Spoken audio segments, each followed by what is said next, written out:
তোমার মতো দয়ার সাগর আর তো কেহ নাই।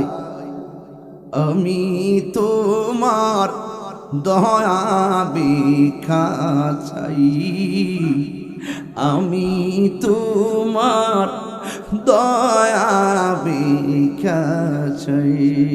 যেই জ্বালা মোর অন্তরে জ্বলে, সেই জ্বালা কি ঠান্ডা হইব আমার জলে ডুব দিলে? জোরে কি আল্লাহু আকবার বলা যাবে না? বনের আগুন দেখা যায়, মনের আগুন দেখা যায় না। বনের আগুন পানি দিলে নিভে যায়, মনের আগুন পানি দিলে নিবে না। কথা বলেন ঠিক কিনা?